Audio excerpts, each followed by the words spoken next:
May all glory be to the Lord. దేవునికి సమస్త మహిమ కలుగును గాక. We have come to the last day of this series of meeting.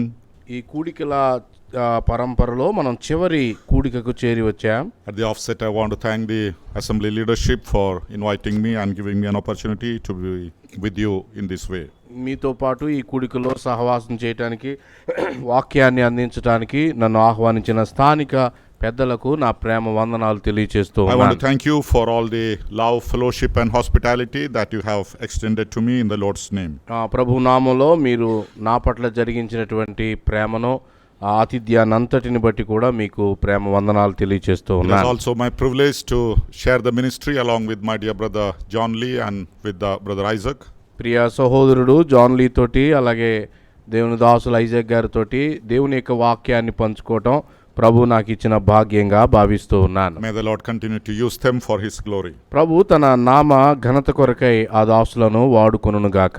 We have been meditating on a topic, the importance of the local assembly. స్థానిక సంఘము దాని ప్రాముఖ్యత అనే అంశాన్ని ధ్యానం చేస్తూ ఉన్నాం. I know there are a lot of things that we need to study, but in the limited time we have condensed to very few things. ఎన్నో సంగతులు మనం వినాల్సి ఉంది కానీ కొన్నింటికి వాటిని మనం కుదించి వింటూ ఉన్నాం. But the entire intention of these studies is that every one of you will be all the more committed to your own local assembly. ఈ సంగతుల సారాంశం ఏమిటి అంటే ప్రతి విశ్వాసి వారు తమ తమ స్థానిక సంఘాలకి కట్టుబడి ఉండాలి. There is no alternative for your own local assembly. మీరున్న స్థానిక సంఘానికి ప్రత్యామ్నాయం మరొకటి లేనే లేదు. You may travel, you may visit, you may go to so many places, but always remember your spiritual home is your local assembly. మీరు ఎక్కడెక్కడికి ప్రయాణాలు చేసినా ఏ ప్రాంతాలు సందర్శించినా మీరు మీ స్థానిక సంఘానికి కట్టుబడి ఉండాలి. So by the end of these messages you should have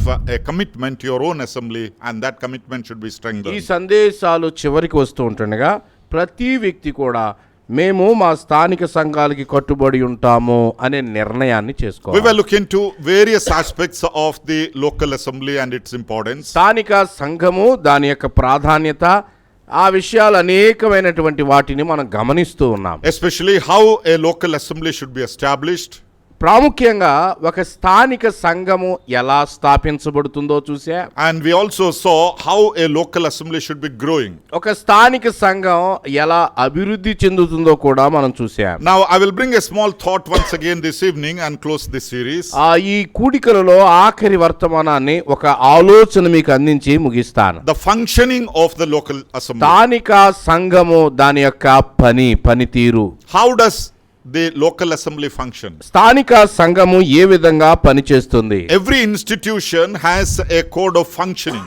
ప్రతి వ్యవస్థకి కూడా దానికి ఒక పని విధానం నియమించబడి ఉంటుంది. There are certain law, there are certain rule that governs its functioning. ఒక సంస్థ నడవాలంటే దానికి ఒక రాజ్యాంగం, దానికి ఒక నియమ నిబంధనావళి ఉంటుంది. So the local church is also an institution that the Lord Jesus has instituted, rather God has instituted. అలాగే దేవుని సంఘం, దేవుని చేత ప్రతి స్థానిక సంఘం నియమించబడింది, స్థాపించబడింది అని వింటున్నాం. How should this assembly or this church function?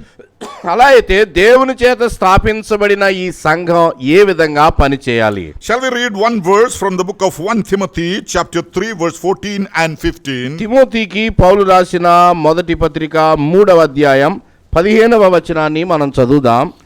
14 and 15.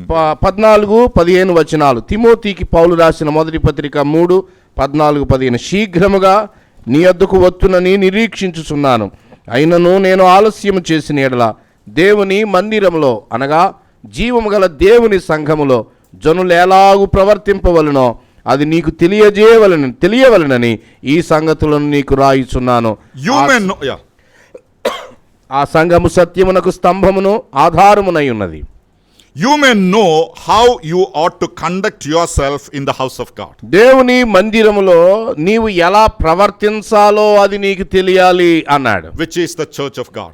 ఆ మందిరము దేవుని జీవము గల సంఘము అని చెప్పాడు. So there is a code of conduct given to the church of God. దేవుని సంఘానికి ప్రవర్తన నియమావళి ఇవ్వబడింది. It is not as man feels like he frames the rules for the church. మానవుడు తనకు నచ్చినట్టుగా మందిరములో ఉండడానికి మానవ నియమావళి కాదు ఇది. The word of God lays certain code of conduct or the method of functioning how the church should function. ఆయన సంఘములో ఆయన మందిరం ఎలా పనిచేయాలో ఆయన నియమావళి ఇచ్చాడు. Those are the few things that I would like to bring for our meditation this evening. ఈ సాయంకాలపు వేళ మన ధ్యానం కొరకై వాటిలో కొన్నింటిని నేను మీ ముందుకు తీసుకుని The వస్తాను. number one factor I want to share here is the local church is independent in nature. మొదటిది దాని ప్రవర్తన, దాని పనితీరులో ఒకటి, ప్రతి స్థానిక సంఘము స్వయం ప్రతిపత్తి కలిగి ఉంది దాని స్వభావంలోనే. The local church is independent. ప్రతి స్థానిక సంఘము ఆ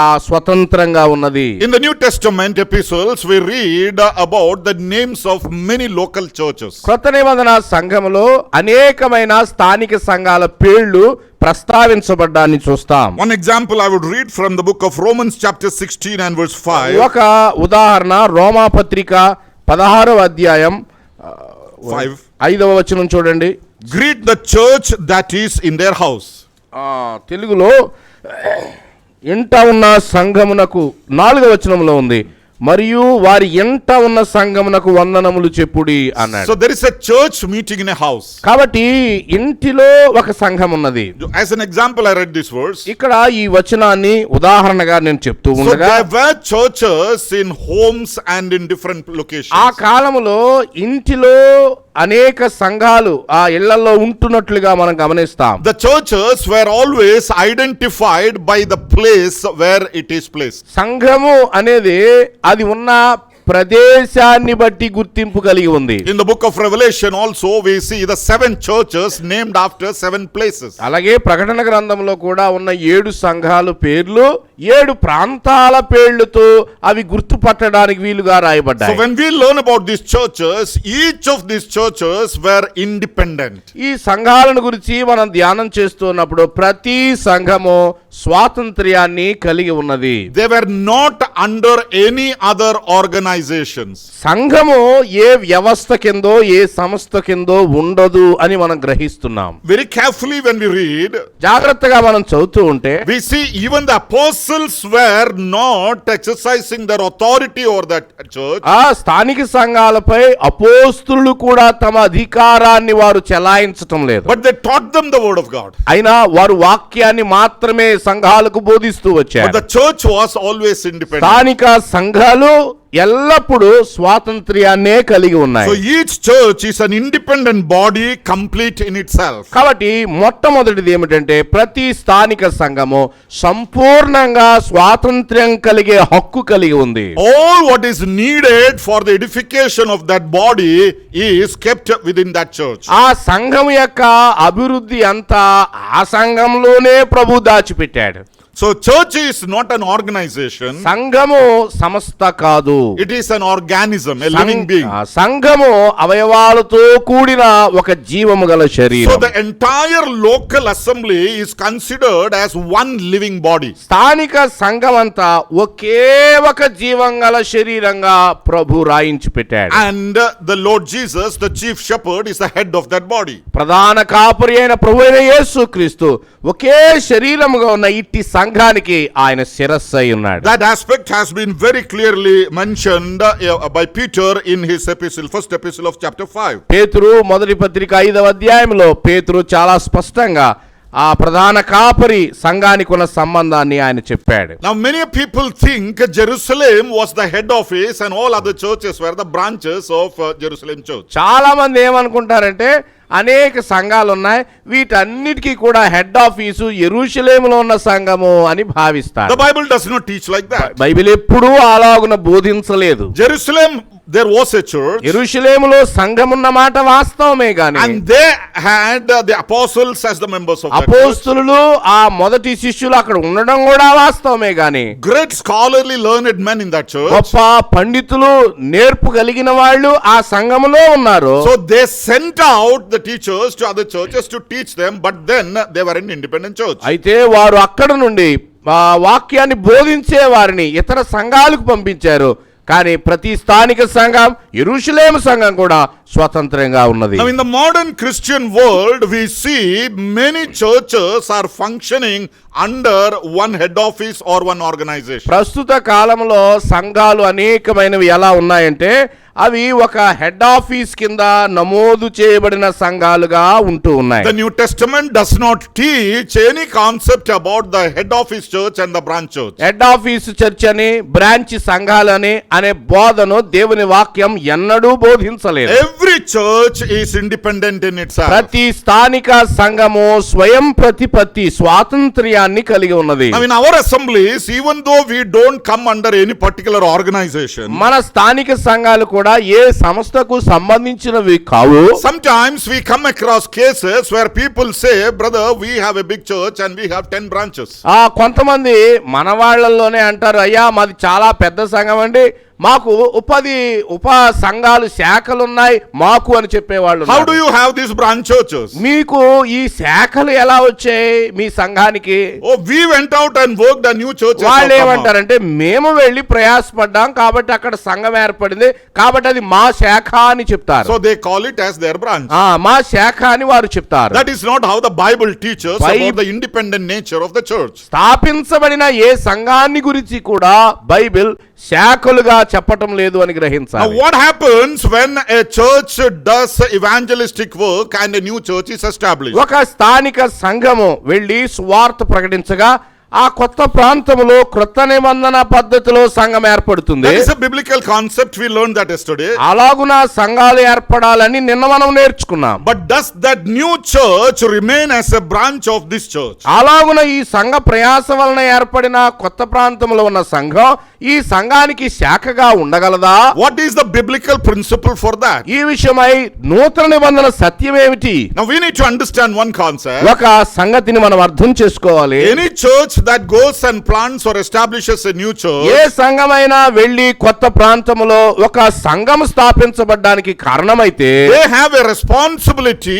of nurturing and raising that church in the word of God. వీరి ద్వారా ఏర్పడిన కొత్త ప్రాంతంలో ఉన్న సంఘానికి వీరే వెళ్ళి వారికి వాక్యాన్ని బోధించి వారిని ప్రభువులో పెంచాలి. Maybe regularly somebody from your church has to go there and teach them the word. మీ సంఘం నుండే వరుసగా కొంతకాలం మీలో నుండే కొంతమంది వెళ్ళి వారికి వాక్యంలో ఆ వాక్యాన్ని చెప్పి వాడిని పెంచాలి ప్రభువులో. How long you will do that? ఎంతకాలం అలా చేయాల్సి వస్తుంది? Until that church grows to be an independent church. అది స్వయం ప్రతిపత్తి లేదా స్వాతంత్ర్యంగా మనుగడ సాగించేంత వరకు మీ సహాయం దానికి అవసరం. Where do we get these principles in the scripture? లేఖనాల్లో ఈ సూత్రం ఎక్కడ కనబడుతుంది? If you turn with me to the book of Ephesians and chapter 5, ఎఫెసీ పత్రిక 5వ అధ్యాయాన్ని చూడండి.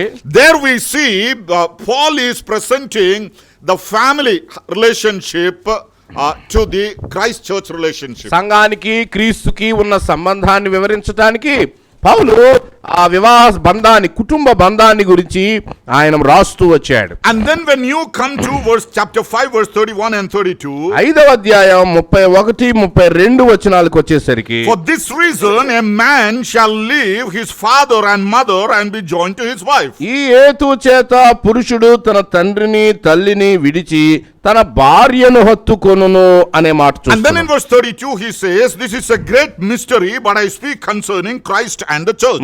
32వ వచనములో ఈ మర్మము గొప్పది, అయితే నేను క్రీస్తును గురించి సంఘమును గురించి చెప్పుచున్నాను అన్నాడు. Now look here, Paul is talking about the husband and wife relationship. ఇంతవరకు పౌలు భార్య భర్త వారిద్దరి మధ్య ఉండే బంధాన్ని గురించి చెప్తూ ఉన్నాడు. And then he says, I am speaking about Christ and his church. అలా చెప్పి నేను క్రీస్తును గురించి సంఘాన్ని గురించి చెప్తున్నాను అన్నాడు. And in the concept of family he says, for this reason a man shall leave his father and mother and be joined to his wife. కుటుంబాల గురించి ఆయన చెప్తూ పురుషుడు తన తండ్రిని తల్లిని విడిచి తన భార్యను హత్తుకొనును అనే మాట రాశాడు. That is obviously regarding the marriage. నిజానికి ఈ మాటలు వివాహ సమయానికి సరిపోతాయి. So a husband and wife who are married, భార్య భర్తలుగా వివాహితులైనటువంటి వారు they get a child. వారికి బిడ్డ పుట్టాడు.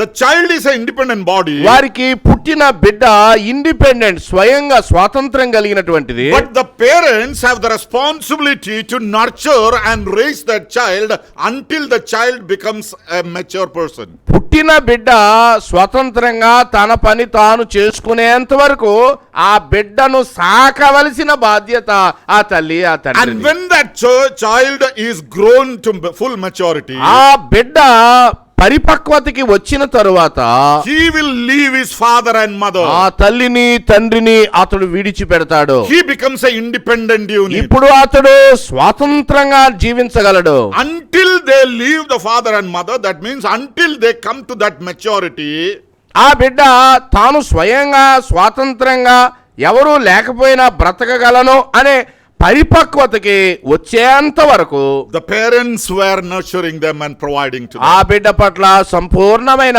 బాధ్యత తల్లిది తండ్రిదే. But even after that child is mature, maybe 30 years, 40 years, ఒక బిడ్డ ఎదిగాడు, 30 ఏళ్ళు లేదా 40 ఏళ్ళు వచ్చేసాక కూడా I remember once a father said like this, ఒక తండ్రి ఇలా చెప్పడం నా జ్ఞాపకం ఉంది. I am proud of my son. నా బిడ్డను బట్టి నేను ఎంతో గర్వపడుతున్నాను అన్నాడు. Even if he wants 10 rupees for a haircut, he will come and tell, Dad, give me 10 ఆ rupees. 10 రూపాయలు జుట్టు కత్తిరించుకోవడానికి కావాల్సి వచ్చినా నన్నే అడుగుతాడు అని చెప్పాడు. Well, children will ask. పిల్లలు అడుగుతారు కదండి. But this case is not like that. కానీ ఇది అలాంటి కేసు కాదు ఇది. The son is talking about is 40 years old, married and has got 2 children. ఈ 10 రూపాయలు అడిగే బిడ్డ ఎవరంటే ఆ పెళ్ళయి 2 పిల్లలు ఉన్నవాడు వచ్చి ఆళ్ళ నాన్న అడుగుతున్నాడట 10 రూపాయలు ఇయ్యని. That's not a right concept. అది మంచి విధానం కాదు. He has to leave his father and mother and become an independent unit. తన తల్లిని తన తండ్రిని అతడు విడిచి అతడు వివాహం చేయబడుతున్నాడు కదా, అతడు స్వతంత్రంగా జీవించాడు. Then Paul says in verse 32, Yeah. I am talking about Christ and the church. ఇలా తల్లిని తండ్రిని విడిచి ఇండిపెండెంట్ గా ఉంటాడని చెప్తూ నేను క్రీస్తుని గురించి సంఘమును గురించి చెప్తున్నాను అని So if అంటున్నాడు. any church goes and does an outreach work and a new church is established, ఒక సంఘము బయటకు వెళ్లి సువార్త ప్రకటించింది, దేవుని కృప వల్ల అక్కడ ఒక స్థానిక సంఘము గనక ఏర్పాటు చేయబడితే don't think that lifelong they will be under you.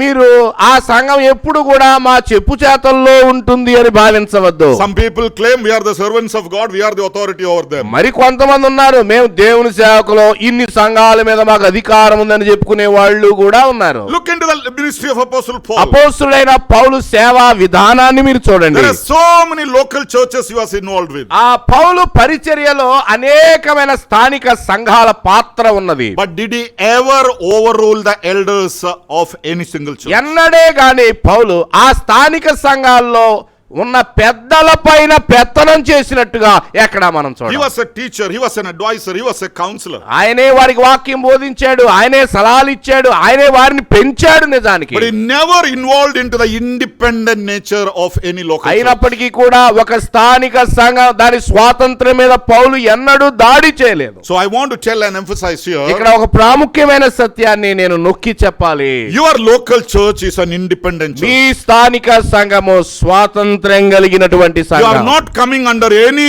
other head office church. మీరు ఏ ఇతర హెడ్ ఆఫీస్ కిందకి మీరు చెందరు. You are not coming under any great preacher or A evangelist. గొప్ప దేవుని సేవకుడికో ఏ గొప్ప సువార్థికునికో సంబంధించిన వారు car. After Christ the chief shepherd, your elders are the ultimate authority over your church. ప్రధాన కాపరి అయిన యేసు క్రీస్తు ప్రభు క్రింద దేవుడు ఈ సంఘానికి ఇచ్చిన పెద్దలకి సంఘము సంపూర్ణంగా లోబడి ఉండాలి. వారు మీపై సంపూర్ణ అధికారం కలిగి ఉన్నారు. The somebody who has helped you in nurturing and growing in spiritual life, ఎవరైనా మీ వ్యక్తిగత జీవితం ప్రభువుకి దగ్గరగా అవటానికి ఎవరైనా మీకు నిజంగా సహాయం చేస్తే you can respect them, వారిని గౌరవించవచ్చు, you can honor them, వారిని ఘనపరచవచ్చు, they can come and teach the word, వారు వచ్చి మీకు వాక్యాన్ని బోధించనవచ్చు. but they will not interfere in the independent nature of any church. స్థానిక సంఘం యొక్క స్వాతంత్ర్యాన్ని పాడు చేయడానికి ఏ వ్యక్తికి హక్కు లేదు. What should be the activity of your local church? స్థానిక సంఘములో ఏ కార్యక్రమాన్ని మీరు తలపెట్టినా Your elders must decide that. మీ పెద్దలు దానిని నడిపించాలి. If you have a doubt, you can take the consultants or the counseling of elderly other God servants. ఒకవేళ ఇంకా మీకు ఏదైనా అనుమానం ఉంటే మీరు ఇతర దేవుని సేవకులని సలహా అడగవచ్చు. అంతవరకే. Your elders ultimately decide. ఈ స్థానిక సంఘానికి సంపూర్ణమైన అంతిమ అధికారం యేసుక్రీస్తు ప్రభు క్రింద మీ పెద్దలకు మాత్రమే ఉంది అని గ్రహించాలి. So the first concept, the local church is independent in nature. మొదటిది, ప్రతి స్థానిక సంఘము స్వాతంత్ర్యాన్ని కలిగి ఉంది. The second thing about the local church, స్థానిక సంఘాన్ని గురించిన రెండవ ప్రాముఖ్యమైన విషయం పనితీరులో, the local church is autonomous in administration. స్థానిక సంఘము అది దాని కార్యనిర్వహణలో వారికి స్వయం ప్రతిపత్తి ఉన్నది. Every institution has an administration. ప్రతి వ్యవస్థకి ప్రతి సంస్థకి అది ఎలా నడవాలో దానికి ఒక నాయకత్వం ఉన్నది. So the local church which is instituted by God also has a code of administration. అలాగే దేవుని చేత ప్రారంభించబడిన ప్రతి స్థానిక సంఘానికి కూడా దేవుడు ఇచ్చిన ప్రవర్తన నియమావళి లేదా కార్యనిర్వహణ నియమావళి ఉన్నది. Now how is the administration of the church carried out? సంఘము ఎలా నడవాలి, ఎవరు నడిపిస్తారు? If you read 1 Peter chapter 5, the first 5 verses, పేతురు మొదటి పత్రిక 5వ అధ్యాయం ముఖ్యంగా మొదటి 5 వచనాలు గనక మీరు చూసినట్లయితే Peter very clearly talks about the elders and their responsibilities. పేతురు ప్రాముఖ్యంగా పెద్దలను గురించి వారి బాధ్యతలను గురించి ఈ మొదటి 5 వచనాల్లో మాట్లాడుతున్నాడు. No time, I'm going to read all that. మనకు సమయం లేదు కాబట్టి వీటిని అన్నిటినీ నేను చదవటం లేదు. Now there you see the entire administrative structure of a local church. ఒక స్థానిక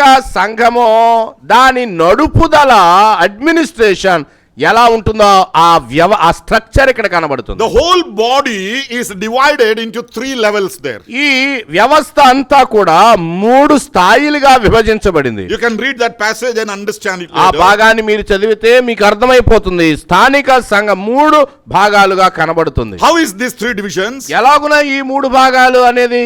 Number 1, the sheep.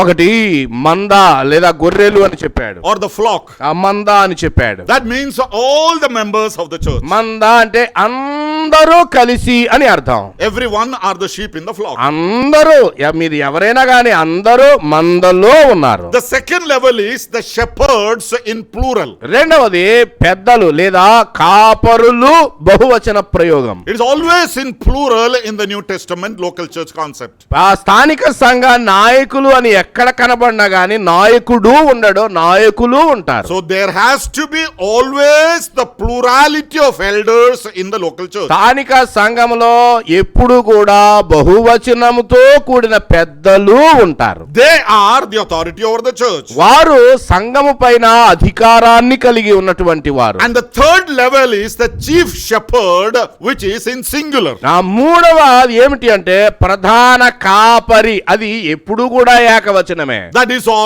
is about our Lord Jesus. ఆ ప్రధాన కాపరి మన ప్రభువైన యేసుక్రీస్తుకు సంబంధించింది. So the entire administrative structure of a local church is in these 3 levels. కాబట్టి ఒక స్థానిక సంఘము దాని కార్యనిర్వహణ ఎలా ఉంటుంది అంటే The sheep, the members of the church. ఒకటి మంద అనగానే యేసు ప్రభు రక్తంలో కడగబడిన ప్రతి విశ్వాసి. Chief shepherd, the head of the church. ప్రధాన కాపరి ఈ సంఘం అనే దానికి ఆయన శిరస్సుగా ఉన్నాడు. And the only link in between the sheep and the chief shepherd are the shepherds, that is the elders. ఈ మందకు ప్రధాన కాపరికి మధ్య అనుసంధానం చేసే వాళ్ళు కేవలం స్థానిక సంఘ పెద్దలు. So I want to say here, ఇక్కడ నేను చెప్పాలి అనుకుంటున్నది ఏమిటి అంటే the ultimate authority over your local church other than the chief shepherd is your elders, no one else. ప్రభువైన యేసుక్రీస్తు ప్రధాన కాపరిగా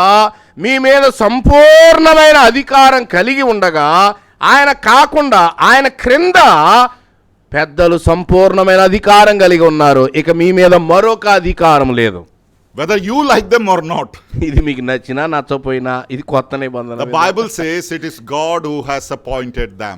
బైబిల్ చెప్తా ఉంది వారిని ఎవరు నియమించారు సంఘములో సంఘం మీద ప్రభు నియమించాడు. So if you have a complaint against them, ఒకవేళ వారి పైన మీకేమైనా ఫిర్యాదులు గనక ఉంటే, you know where you have to submit your complaint? వారిపై మీకున్న ఫిర్యాదుని ఎవరి దగ్గరికి తీసుకెళ్ళాలి? To the appointing authority. వారిని నియమించినోడి దగ్గరికి తీసుకెళ్ళాలి. Who appointed them? వారిని ఎవరు నియమించారు?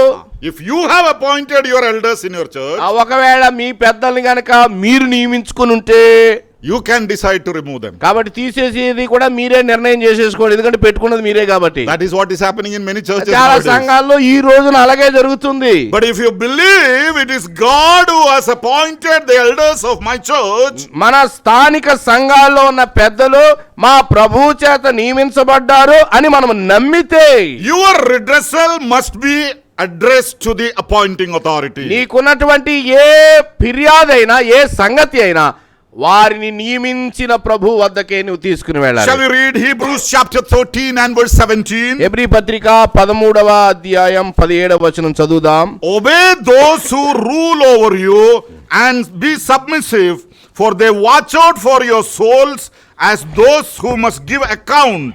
Let them do so with joy and not with grief, for that would be unprofitable for you. మీ పైన నాయకులుగా ఉన్నవారు లెక్క ఒప్ప చెప్పవలసిన వారి వలె మీ ఆత్మలను కాయుచున్నారు.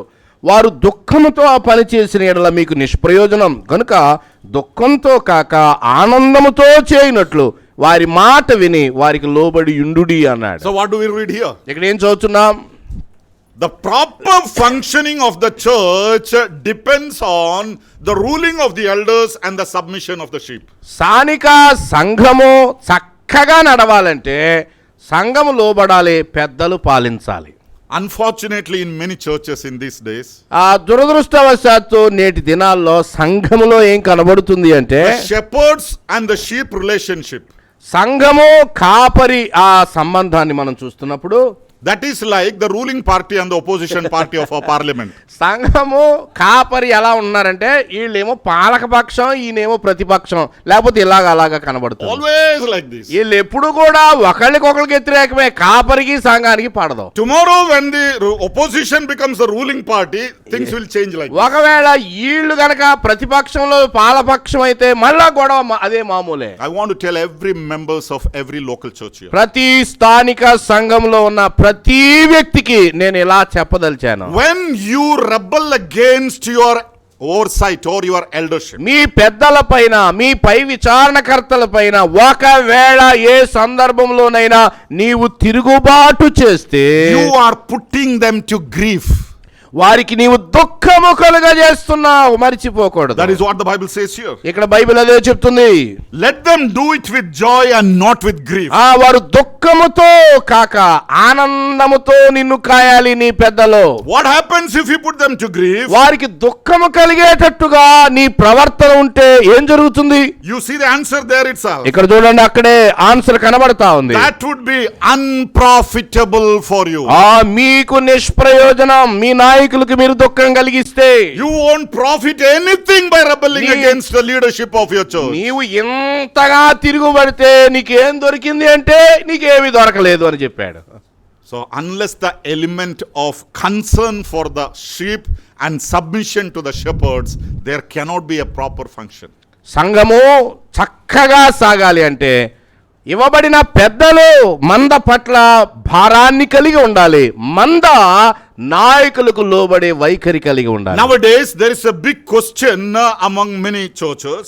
ఈనాటి దినాల్లో చాలా సంఘాల్లో ఒక పెద్ద ప్రశ్న ఉన్నది. Who is great, the elder or the evangelist?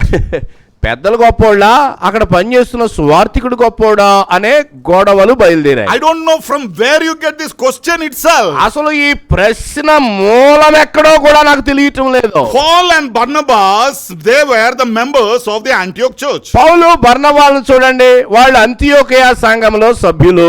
They were submissive to the church, the elders of the Antioch church. అంతియోకియ సంఘ నాయకులకు, పెద్దలకు వారు లోబడి ఉన్నారు, అది గ్రహిస్తాం. They were were sent by the church. వారు సంఘము చేత పంపబడ్డారు. So I want to tell you, ఇక్కడ నేను చెప్పాలనుకుంటున్నటువంటి whatever may be your ministry, నీ సేవ ఏది అయినప్పటికీ, you may be a pastor teacher, నువ్వు ఒకవేళ కాపరి ఉపదేశకుడు అయినా, you may be an evangelist, వార్తికుడు అయినా, you may be a deacon, ఒక పరిచారకుడు అయినా, whatever may be your నీ ministry, సేవ ఏది అయినప్పటికీ the administrative structure of the church is that the church should be submissive to its elders. సంఘము యొక్క నిర్వహణ ఎలా ఉంది అంటే, నాయకత్వం పెద్దల క్రింద, పెద్దలు అజమాయిషీ కలిగి ఉన్నారు. Of late we are facing a different problem. మనము ఇంకా చివరికి వస్తే మరొక సమస్య, వేరొక విధమైన సమస్య ఎదుర్కొంటున్నాం. Nowadays one of the question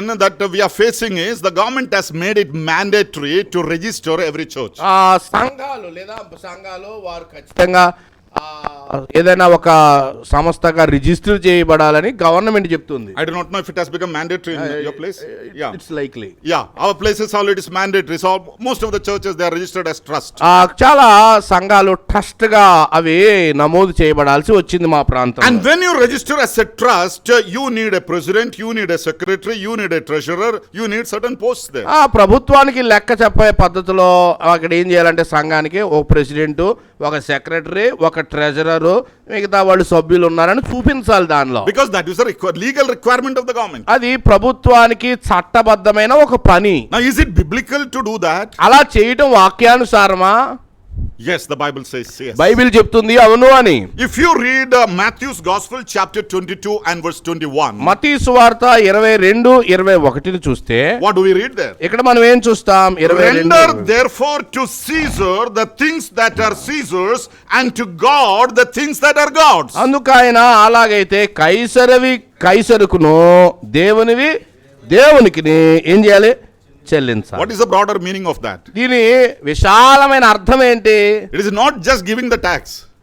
పన్ను మాత్రమే కట్టమని కాదు. What is due to the government, give it to the government, and what is due to God, give it to God. కైసరవి ఏవైతే ఉన్నాయో అన్ని కైసరవికి చెందాలి, దేవుడి ఏవైతే ఉన్నాయో అన్ని దేవునికి చెందాలి. So according to the constitution, if the government demands you need to have a trust and some office bearers, that is legal, you have to do that. కాబట్టి ప్రభుత్వం గనక మీరు ట్రస్ట్ను పెట్టాలి, మీకు ఆఫీస్ బేరర్స్ ఉండాలి ఆ ట్రస్ట్ లో అంటే మీరు చేయాల్సిందే. But what is God's is different. అదే సమయంలో అక్కడ దేవుని ఉన్నాయి, అవి దేవునికి చెందాలి. Don't mix both these together. ఈ రెండిటిని మిక్స్ చేయవద్దు, కలపవద్దు. So now the problem in many churches I heard, ఇప్పుడు మనలో చాలా చోట్ల బయలుదేరిన సమస్య ఏమిటి అంటే, elders are not ruling, president and secretaries are ruling the church. సంఘానికి ఇవ్వబడిన పెద్దలు పనిని జరిగించటం లేదు, గవర్నమెంట్ లెక్క కోసం పెట్టిన ప్రెసిడెంట్ సెక్రటరీలు సంఘాలను నడిపిస్తున్నారు. Do we have any biblical mandate for అలా this? చేయడానికి బైబిల్ ఎక్కడైనా చెప్పిందా? No, the Bible does not say that. Bible ఎన్నడూ అలా చెప్పలేదు. There is nothing wrong in having these people. ఈ ప్రెసిడెంట్ సెక్రటరీ వీళ్ళు ఉన్నారే, ఈ గవర్నమెంట్ లెక్క ప్రకారం ఉండడం తప్పేమీ కాదు. But they are not ruling the church. కానీ వారు సంఘానికి నాయకులు car. They should be submissive to the God appointed elders. వారు కూడా ప్రెసిడెంట్ సెక్రటరీలో సంఘానికి ఇవ్వబడిన పెద్దలకు లోబడి ఉండాల్సిందే. You know what is the major difference between the God appointed elders and the man appointed trust? మనుషులు నియమించుకున్న గవర్నమెంట్ లెక్క కొరకైన ట్రస్ట్కే దేవుని చేత నియమించబడిన పెద్దలకు తేడా ఏమిటో తెలుసా? The man appointed trust, it may be your chairman, your secretary, your president or your treasurer, they are based on the human qualifications. ఒక వ్యక్తి సెక్రటరీ గానో చైర్మన్ గానో ప్రెసిడెంట్ గానో ఉండాలి అంటే మనం ఏం చేస్తామంటే, మనుషులు వారు ఆ పనులు చేయగలరో లేదని వారి సామర్థ్యాన్ని బట్టి మనము వారిని ఎంచుకుంటాం. If you are the secretary, you should have the minimum knowledge of corresponding with the government. సెక్రటరీగా పెడుతున్నారు అనుకోండి ఒకళ్ళని, ప్రభుత్వం తోటి వ్యవహరించడం రాతపోతలు తెలిసి ఉండాలి ఆయనకి, అతడు సెక్రటరీ అవుతాడు. If you are a treasurer, you should have the minimum knowledge about the finance and its submission. ఒకళ్ళని ట్రస్ట్ లో మీరు గనక ట్రెజరర్ గా పెడితే డబ్బులు ఎలాగా లెక్కలు పెట్టాలో ప్రభుత్వానికి ఎలా చెప్పాలో ఆ పని తెలిసిన వాళ్ళై ఉండాలి. You should be qualified enough to communicate with the government officials. ప్రభుత్వ వ్యవహారాలని సంబంధించిన విషయాలు చక్కబెట్టడానికి ఆ పోస్టులో తగిన వాళ్ళు ఉండాలి. So based on their human qualifications, you select them. కాబట్టి ఈ డబ్బుల విషయం, ఉత్తర ప్రత్యుత్తరాలు చేయడం విషయం, ఆ పనులు వచ్చిన వాళ్ళనే ప్రభుత్వ లెక్క కొరకై మనం సెలెక్ట్ చేసుకుంటాం, మనం సెలెక్ట్ చేస్తాం. But when it comes to the elders of the church, అని స్థానిక సంఘ పెద్దల నియామకం దగ్గరికి వచ్చేసరికి it is God who appoints them. వారిని సంఘము మీద నియమించేది దేవుడు మాత్రమే. Their spiritual life is the sole qualification which God looks into.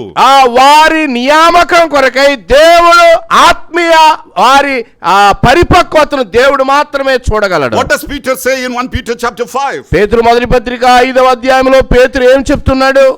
As an elder, co-elder, I speak to the elders. నేను తోటి పెద్దగా మిగతా పెద్దలతో మాట్లాడుతున్నాను అన్నాడు. Few years back, what did the people tell about Peter? పేతురు గురించి ఇంతకు ముందు కొన్ని సంవత్సరాల క్రితం ఏమన్నారు వాళ్ళు? Unschooled man. విద్య లేని పామరుడు అని చెప్పారు. Now he is the one who is telling, I am the co-elder here. ఇప్పుడు ఈయనే చెప్తున్నాడు తోటి పెద్దను అని. Beloved, never mix up what is Caesar's and what is God's. కైసరువి దేవునివి దయచేసి ఎవ్వరు కలపవద్దు. Otherwise our churches will become like the companies. ఒకవేళ కలిపితే మన సంఘాలన్నీ కంపెనీలుగా తయారవుతాయి. After 10 years, when the new generation will take over, instead of elders and deacons, we will have CEOs and managers. కొన్ని సంవత్సరాలు పోయిన తర్వాత ఈ నూతన తరం ఏం చేస్తుందో తెలుసా? సంఘాలకి పెద్దలు కనబడరు, సిఇఓలు బాసులు కనబడతారు. Yes, the local church is autonomous in its administration. కాబట్టి స్థానిక సంఘ పాలన దేవుని చేత నియమించబడిన వారి చేతిలో ఉంది. And who are these elders? ఎవరు ఈ పెద్దలు? From among you. మీలో నుండి అనే మాట చూడాలి. In Acts chapter 20 and verse 28. అపోస్తుల కార్యాలు 20:28లో మనం చూస్తాం. Take heed to yourself and to all the flock among which the Holy Spirit has made you overseers. దేవుడు మిమ్మును దేనియందు అధ్యక్షులుగా ఉంచాడో మిమ్మును గూర్చియు ఆ యావత్తు మందను గూర్చియు అని చెప్పాడు. They should be from among you. పెద్దలు ఎక్కడి నుంచి వస్తారంటే ఆ స్థానిక సంఘములో నుండే పెద్దలు వస్తారు. Nowadays we have so many remote elders. నేటి దినాల్లో ఎక్కడో ఉండి రిమోట్ కంట్రోల్ చేసే పెద్దలు ఉన్నారు. Operating and managing the church from Dubai and from California and from London. ఈయన కాలిఫోర్నియాలోనో దుబాయ్లోనో లండన్ లో ఉంటాడు, ఈ ఊళ్ళో ఉన్న సంఘాన్ని ఆపరేట్ చేస్తాడు. That is not the biblical pattern. Bible పద్ధతి కానే కాదు అది. Elder is not imported from somewhere else. పెద్దలు అనగానే బయట నుంచి ఎక్కడి నుంచో ఇక్కడికి రారు. Who is from among you, who has grown up with you, who knows the sheep. మీలో నుండి వచ్చిన వాళ్ళు, మీ మధ్య నుండి వచ్చిన వాళ్ళు, మీ మధ్య ఎదిగినటువంటి వాళ్ళు, ఈ మందను బాగుగా ఎరిగిన వాళ్లే పెద్దలు. That is why it is said the autonomous rule. అందుకని మందలో నుండే పెద్దలు వస్తారు కాబట్టి నాయకత్వం కూడా స్వయం ప్రతిపత్తి కలిగింది. Let me quickly go to the third aspect. మూడవ అంశంలోనికి మనం వెళ్ళబోతున్నాం. The local church is united by fellowship. స్థానిక సంఘాన్నంతటిని బంధించి ఒకే దానిగా ఉంచేది ఏంటి ఐక్యంగా అంటే సహవాసము. How is the local church united? స్థానిక సంఘం అంతా ఎలాగున బంధించబడి ఉంటుంది? Not by membership. ఆ స్థానిక సంఘము వారి సంఖ్యని బట్టి కాదు, సభ్యత్వాన్ని బట్టి కాదు. It is by fellowship.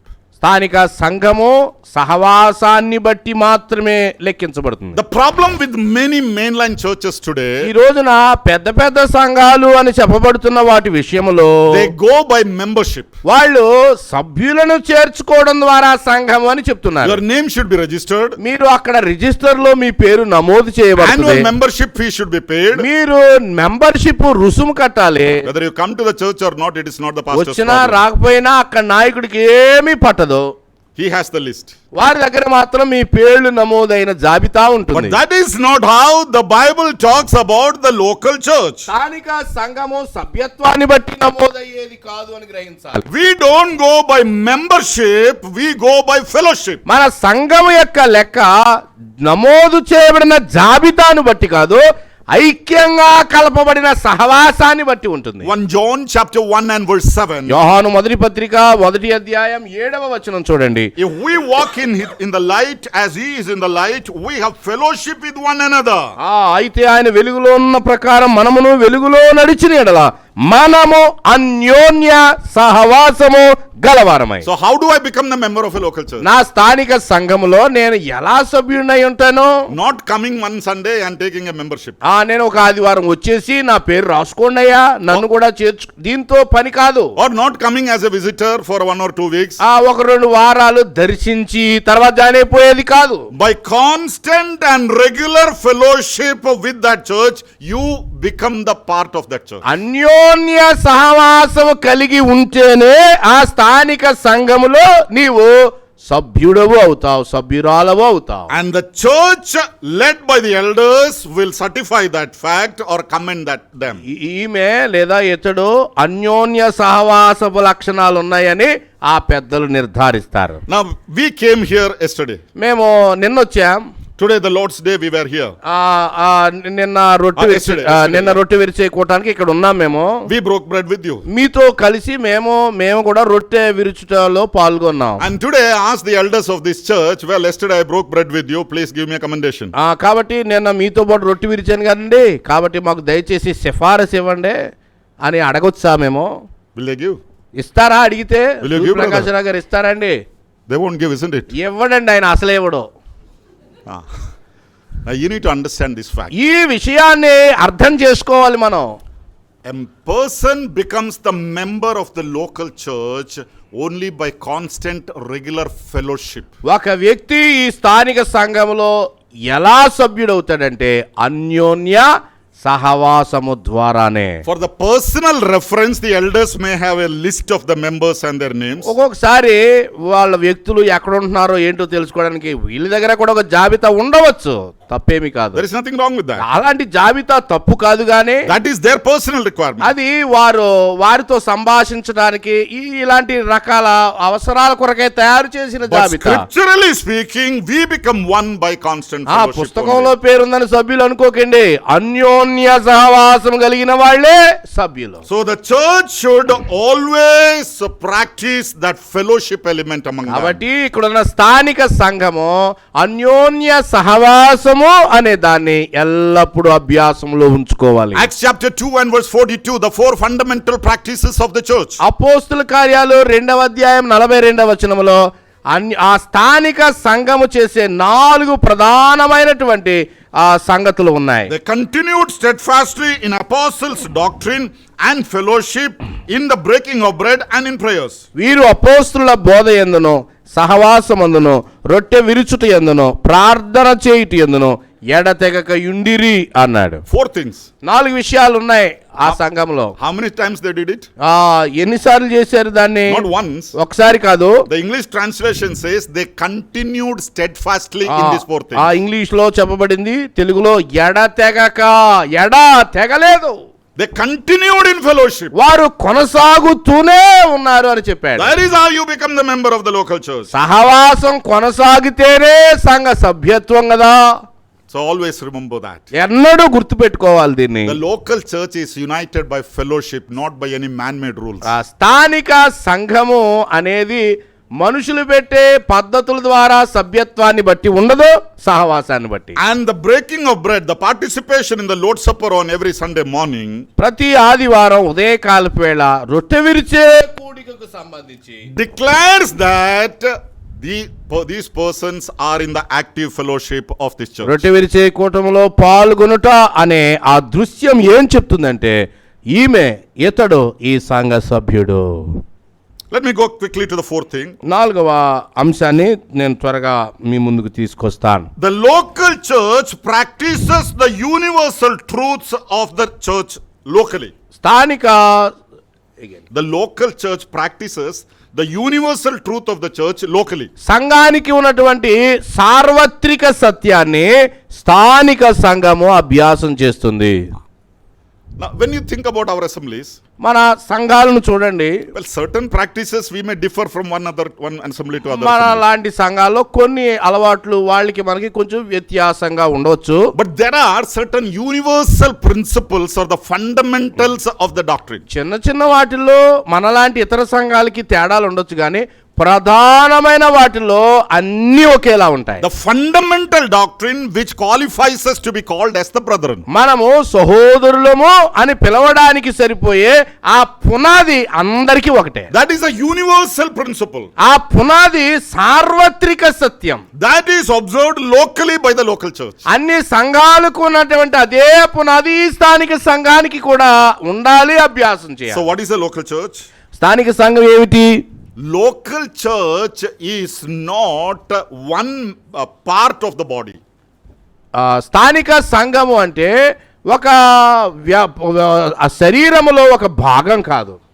Now what I mean to say, నేనేం some చెప్పాలనుకుంటున్నాను people అంటే, have an interpretation like this. కొంతమంది ఇలా చెప్తారు, The church in Vijayawada is the hand of the church. విజయవాడలో ఉన్న సంఘం ఒక చెయ్యి అంటారు. The church in Hyderabad is the feet of the body. Hyderabad లో ఉన్న ఇంకొక సంఘమేమో యేసు ప్రభుకు మరొక కాలు అంటారు. Mangalore assembly is the ear of the. మంగళూరులో ఉన్న సంఘమేమో చెవి ఉంటది అని చెప్తారు. All are different parts. కాబట్టి సంఘాల్ని ఒక్కొక్క అవయవంగా చూసేవాళ్ళు కొంతమంది ఉన్నారు. That's a wrong theory. అది బైబిల్లో లేదు. That's not how the Bible teaches. అది బైబిల్ చెప్పలేదు, తప్పు సిద్ధాంతం అది. What do we understand about the local church? ప్రతి స్థానిక సంఘం అనగానే మనకేమర్థం అవుతుందంటే, Every local church is complete in itself. ప్రతి స్థానిక సంఘం ఏదో ఒక అవయవం కాదు, సంపూర్ణమైన శరీరం. The hand and the feet and the eyes and the ears and everything is within this church. ప్రతి స్థానిక సంఘాన్ని చూస్తే కాలు ఆ సంఘంలోనే, చెవి ఆ సంఘంలోనే, అన్ని అవయవాలతో కూడిన సంపూర్ణమైన శరీరం స్థానిక సంఘం. But God has only one church.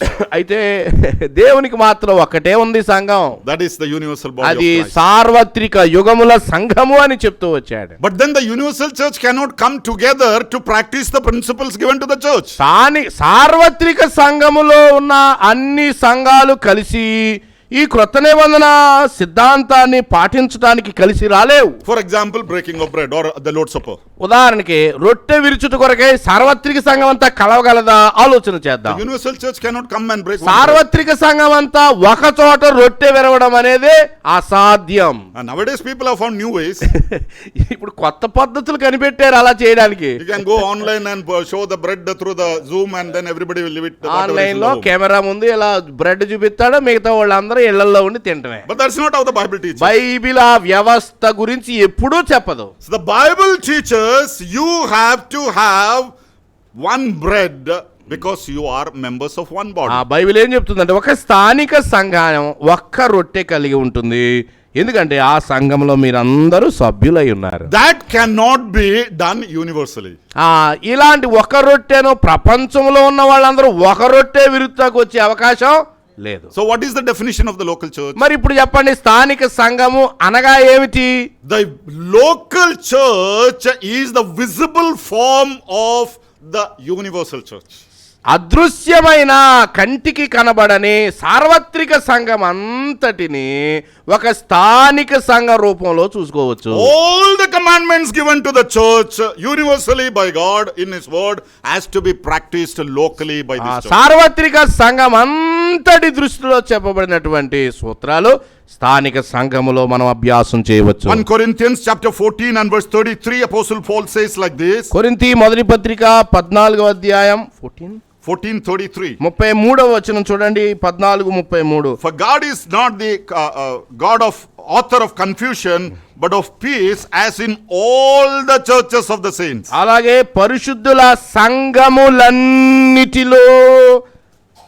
దేవుడు సమాధానముకే కర్త గాని అల్లరికి కర్త కాడు. Again in 1 Corinthians 11:16 he says, 11:26 ఇదే పత్రికలో చెప్పాడు, if anyone seems to be contentious, we have no such custom, nor do the churches of God. 11:16 ఎవడైనా కలహప్రియుడిగా కనబడిన ఎడల మాలోనైనను దేవుని సంఘము లోనైనను, singular is there in Telugu, Yeah, oh, it's in Telugu it is singular. Singular. As in all the churches, that is how ఆ New King James దేవుని Version gives. సంఘములోనైనాను ఇట్టి ఆచారం లేదని వాడు తెలుసుకోవాలి అని చెప్పాడు. So these fundamental practices are the universal law given to the church, which is practiced locally. కాబట్టి సార్వత్రిక సంఘ కోణములో ఇవ్వబడినటువంటి ఏవేవే దేవ సూత్రాలు ఉన్నాయో స్థానిక సంఘములో మనం అభ్యాసం చేస్తూ And ఉన్నాం. that brings me to the fifth point. I'll close with this. ఇప్పుడు ఈ అభ్యాసం అనే దాని నుంచి 5వ అంశంలోనికి వెళ్తున్నాం, చివరి అంశం. The local church physically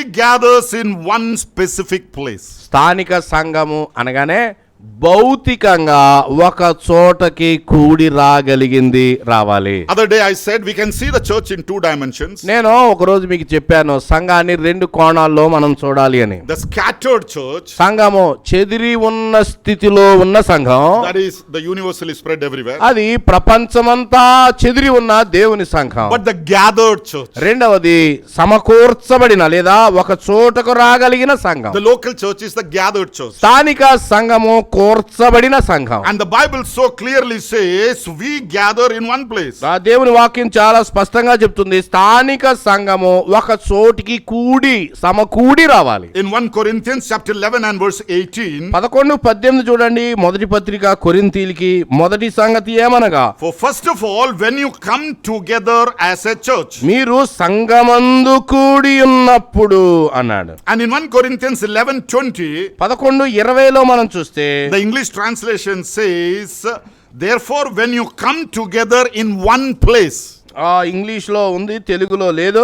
మీరందరూ ఒక చోటకి కూడి వచ్చుచుండగా అని ఉంది. So it is biblical principle, the local church gathers in one place. కాబట్టి దేవుని యొక్క నియమావళి ఏమిటంటే స్థానిక సంఘం అంటే ఖచ్చితంగా ఒక చోట కూడుకోవాలి. Today we have so many global churches, ఇప్పుడు గ్లోబల్ చర్చిలు వచ్చేసాయండి, అనేకమైనవి. online churches. ఆన్లైన్ సంఘాలు వచ్చేసాయి. There is no specific place.